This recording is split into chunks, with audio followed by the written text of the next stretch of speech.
So they say you can judge a Hall of Fame by who's in it and who's not in it. Now, in recent years, the Hockey Hall of Fame has been getting heavy criticism by we in the media for who's not in and who's not been in. You look at recent years where certain European and North American skaters have been overlooked for the sake of players on their 10th or 11th try. Now, this gentleman will probably eventually get in the Hockey Hall of Fame, but I still don't know why he's not in as of yet. Now, Alexander Mogilny, during his era, was probably one of the most efficient snipers the NHL ever saw and international hockey ever saw. Now, he's the current president of Ubor Karabasok of the Continental Hockey League, and he was the first NHL Hockey League draftee to defect from the Soviet Union in order to play in North America. Now, during his long and prestigious career, Mogilny played for the Sabres, the Canucks, the Maple Leafs, and the New Jersey Devils. He led the NHL in goals with that magic number of 76 in the 1993 season and became a member of the Triple Gold Club by winning the Stanley Cup in 2000 with New Jersey. Now, at 6 feet 210, a left shot on right wing, got his first big break with CSKA Moscow, or the Russian unofficial Russian national team. Now, he was recruited at a young age to join CSKA, then referred to as the Red Army team. Now, as the CSKA organization was a functioning division of the Soviet Army, he was able to draft the best young hockey players in the Soviet Union on the team. Now, in '86, Mogilny was made a full-time player on CSKA Moscow. He finished his first year with 15 goals and 16 points in 28 games. At only 17, Mogilny and Sergei Fedorov were the youngest members on the team. Still, team officials anticipated that the duo, along with the looming arrival of Pavel Bure, would succeed the top line of Krutov, Larionov, and Makarov. Now, Mogilny's first major appearance for the Soviet Union on the international stage was at the '87 World's Juniors. He finished the tournament with 3 goals and 2 assists in 6 contests. However, his team and Team Canada was ejected from the tournament during its last game as a result of a brawl between the USSR and, again, Team Canada, known as the Punch-Up in Piashtani. The International Ice Hockey Federation suspended all the players involved in that game for competing in international events for 18 months. The penalty was eventually reduced to 6 months, which allowed Mogilny to compete at the 1988 World Junior Ice Hockey Championships. He finished the tournament with 9 goals and 18 points in 7 games en route to a silver for the Russians, and he won the top forward award. He also played with the senior team at the 1988 Winter Olympics, where he won a gold as the team's youngest player. The next year, at the 1989 World Juniors, he served as team captain and was part of the commanding Bure-Fedorov-Mogilny line. Boys, ladies and gentlemen, if you weren't alive to see that line play, what a line, ladies and gentlemen. Probably the third best of all time. And that line led their team to a gold medal. Mogilny finished the tournament with 7 goals and 12 points in 7 games, and he went on to win his first World Championships with the Soviet Union at the '98 World title match. Title tournament. Despite his success with the Soviet national team and his growing importance on CSKA Moscow, he yearned for life in the NHL and decided to join the Buffalo Sabres, the NHL team that had drafted him 89th overall in the '88 NHL entry draft. During this process, he boarded a plane in Stockholm at the conclusion of the '89 Worlds and defected to North America. Now, this is before the Iron Curtain went down, which at late 1989, but he was probably the last major athlete from Russia to defect, to my knowledge. Now, prior to the start of his rookie season, Mogilny was given the number 89 by team management in recognition of both the year he arrived and his place in the draft. He subsequently wore 89 for his entire playing career. He made his NHL debut on October 5th, '89 against Quebec Nordiques and scored his first goal just 20 seconds into his first shift. Coincidentally, the Sabres were celebrating their 20th season in the NHL that year. After the perfect start to his new life, the rest of Mogilny's rookie season was middling. He was considered by some to be one of the best players outside the NHL prior to his defection, but it took time for him to adjust to a new country and culture because, to my knowledge, his mastery of the English language wasn't that strong. He finished his first NHL season with 43 points in 65 games and improved to 30 goals and 64 points during his second campaign. He continues ascension with 39 goals and 84 points in only 67 games the next year and broke out as an NHL superstar in his fourth season.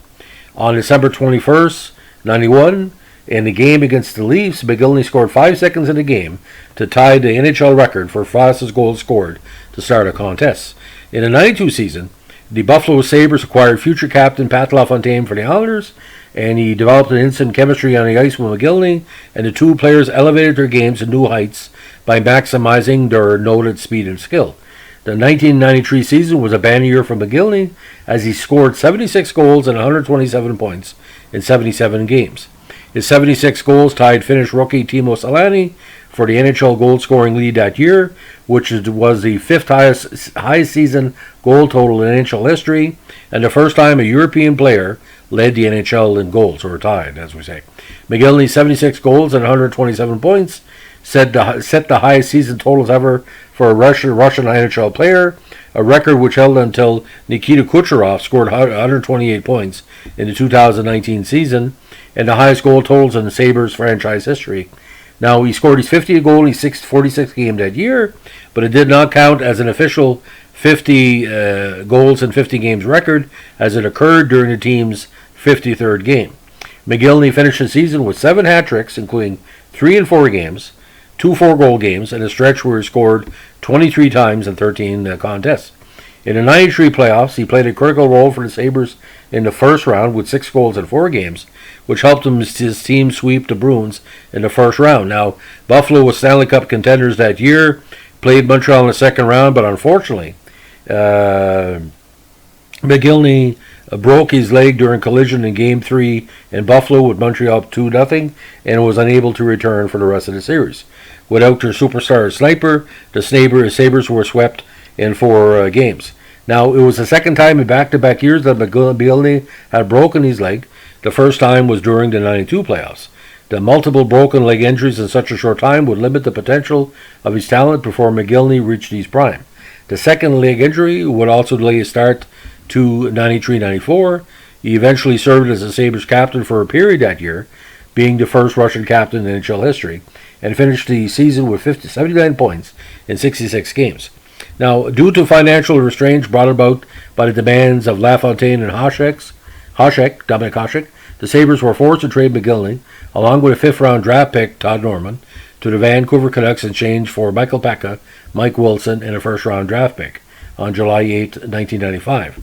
Now, Vancouver Canucks president Pat Quinn acquired Mogilny with the sole intention of winning the franchise's first Stanley Cup.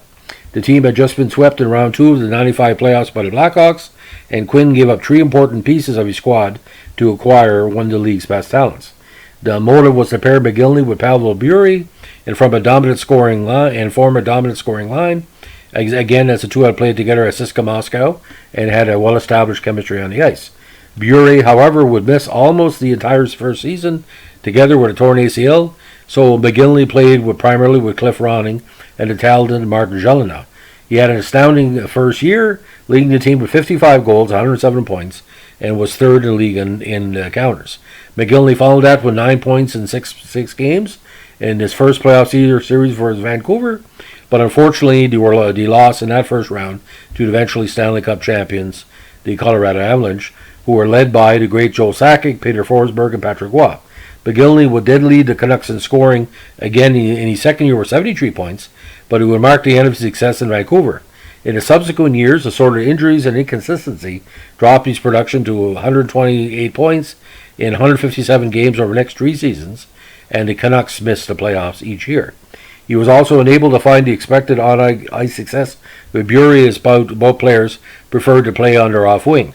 After trading Bure to the Panthers in January 1999, the Canucks traded Mogilny to the Devils at the trade deadline for Brendan Morrison and Dennis Peterson. Now, there was some question why Bure and Mogilny weren't a big success in Vancouver, but the thing is, when you're dealing with under 21 players at the junior level, it's more interpretive, and if you're working through a system like Pat Quinn, Bure, Mogilny, Fedorov were more interpretive players. I don't think they really like playing for Pat Quinn, or maybe I'm losing something here, but it was nice to see them, but the problem is what you think's going to happen and what will happen never works together. Now, I would never think that Jacques Lemaire would work on a line with Shutt and Lafleur, but, crazier things have happened. You would think that Cornway would be better fit, but Cornway, to my knowledge, never played a regular shift with Shutt and Lafleur on that the big line for Montreal. But I mean, it was nice to see them when they were on. They were probably one of the best 1-2 punch in Vancouver Canuck history. Now with the Devils, the Mogilny did not produce at a level that was expected, but again, the Devils won the Stanley Cup the year they picked them up after beating the Stars in the finals. Now with the win, Mogilny captured his first Stanley Cup and became a member of the prestigious Triple Gold Club. The next year, he stayed mainly injury-free for the first time in 3 years and had a strong bounce-back season, leading the Devils with 43 goals and 83 points. The Devils went back to the Stanley Cup Finals for a second straight year, but could not repeat and lost at Colorado in 7 games. Now, during the free agency period of 2001, multiple teams expressed interest in Mogilny, as the Devils could not meet his market price. On July 3rd, 2001, he signed a 4-year, $22 million contract with the Leafs, citing the team's fan base, and there's no better place to be for his decision. He became the elite winger the Leafs lacked for many years since Wendell Clark first stint with the team. The Maple Leafs expressed interest in Mogilny and was able to provide scoring relief for team captain Matt Sundin and bolstered their chances for a Stanley Cup that year. Now, this was also a reunion for Mogilny and Quinn, as the latter was a GM of the Leafs who signed Mogilny that summer and was the one who traded for Mogilny to Vancouver. Now, Mogilny had a strong start with his new team, scoring 2 goals in his Maple Leafs debut. He also scored his 400th career NHL goal a few games later in a 6-1 victory over the Mighty Ducks. However, he battled through various injuries throughout the season, but was able to finish his first year third in team scoring, playing primarily in a line with Gary Roberts and Robert Reichel. Mogilny followed that season by playing a substantial role during the Leafs' playoff run that spring. With Sundin injured for most of the 2002 playoffs, he led the Leafs in playoff scoring and scored 2 goals in both Game 7 wins against the Islanders and Ottawa Senators. However, Toronto was eliminated from the playoffs by the stingy Carolina Hurricanes in the semifinal round of the Eastern Conference Championship. The next season, head coach Pat Quinn decided to start the season by pairing his best 2 forwards, Mogilny and Sundin, on the team's first line with Darcy Tucker, who was then replaced by Nick Antropov after Tucker could not find consistencies with the dynamic duo. I saw Tucker on that line. He just couldn't skate with them, ladies and gentlemen. Now, the new Leafs trio became a dangerous line for the remainder of the season.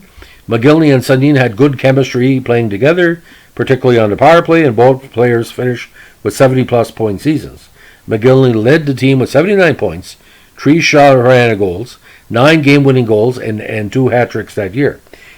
It was also the only year that Sundin did not lead the Leafs in regular season scoring during his career with the Bucks. Now, they were matched with the Flyers in the first round, where Mogilny scored his first career playoff hat-trick in Game 1, led the team in playoff goals again, but the Leafs were eliminated in 6 games. He was awarded the Lady Byng Memorial Trophy that year for sportsmanship and gentlemanly conduct, the first Leaf to win it since Davy Keon in '63. It was also the first individual award won of a Maple Leafs player since 1993, when Doug Gilmour was awarded the Frank J. Selke Trophy. Now, the next year, Mogilny spent most of the season injured as he underwent major hip surgery, sidelined from the impact of his leg injuries. He returned late in the season, where he recorded his 1,000th career NHL point in dramatic fashion against the Sabres. Now, down 5-2 in the third, the Leafs completed their comeback when Roberts tipped a Mogilny shot for Mogilny's 1,000th career point and the game-tying goal late in the third period. Mogilny then set up Thomas Kaberle for the overtime winner immediately after serving a questionable penalty. Now, despite high expectations of the team that year for Stanley Cup, with many future Hockey Hall of Famers on the roster, he would have not had much success in the playoffs. With outstanding performances by goalie Ed Belfour, Toronto edged the Senators in the first round, but was eliminated by a physical Flyers team in the second round. Mogilny's first season with the club was cancelled due to lockout, and he became a free agent in 2005, as the Leafs were unable to afford Mogilny under their new salary cap. On October 14, 2016, the Maple Leafs unveiled their top 100 greatest players list, where Mogilny was ranked as 83rd all time. Now, recovering over the lockout-canceled 2005 season, he returned to the Devils for 2005-06 after agreeing to a 2-year, $7 million U.S. contract. Although he scored 25 points in 34 games, Mogilny's chronic hip problem left him a shadow of his previous self, and he was unable to perform at his prior levels. He agreed to play for the Albany River Rats, the Devils, an American Hockey League affiliate, midway through the 2006 season for salary cap reasons. His 473 career NHL goals at the time were the most ever for a player entering the AHL. Now, he finished the year after playing 19 games for the River Rats, but could not gain medical clearance to return to the NHL for the 2007 season. He was placed on long-term injury reserve during training camp and retired from professional hockey at the end of the season. Now, Mogilny was the first Russian and non-North American to be an NHL captain, the first Russian to name to an NHL All-Star team, and holds the highest single-season goal total and second highest single-season point total for a Russian player. Now, as of 2019, he's the third highest Russian scorer in the history of the NHL.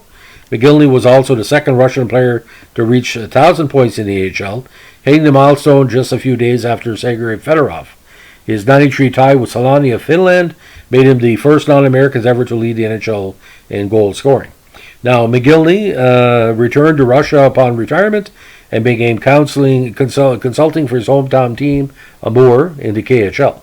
Admiral Vladivostok of the KHL hired him as its president in 2013.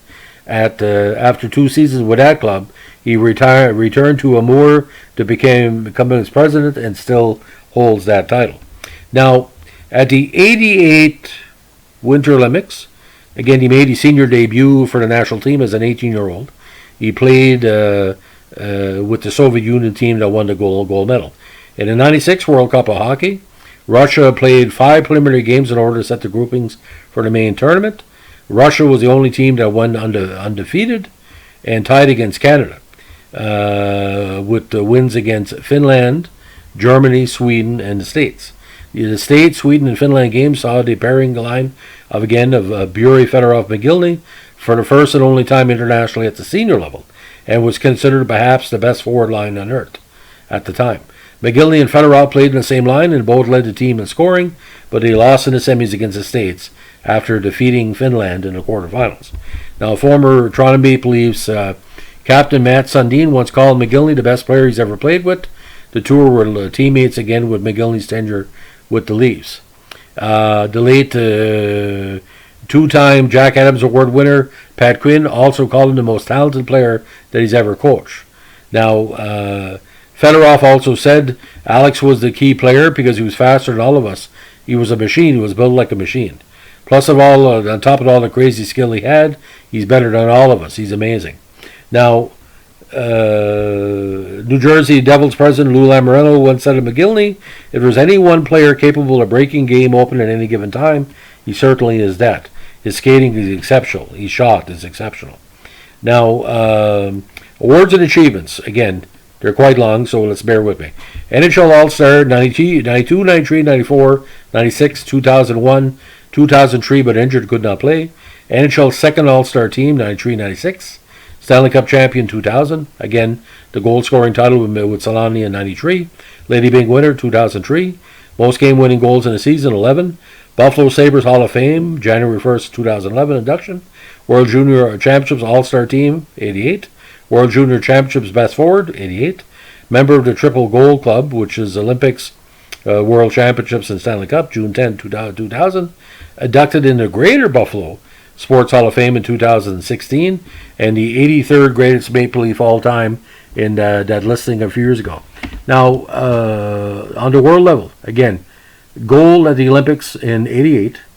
Gold at the World Championships in 89. Gold at the World Juniors in 89, which... that was a triple in all the same year. And Soviet Union silver at the 88 Worlds, and again, that Stanley Cup in New Jersey. Now, NHL statistics. 990 games, 473, 559, 1,033 points.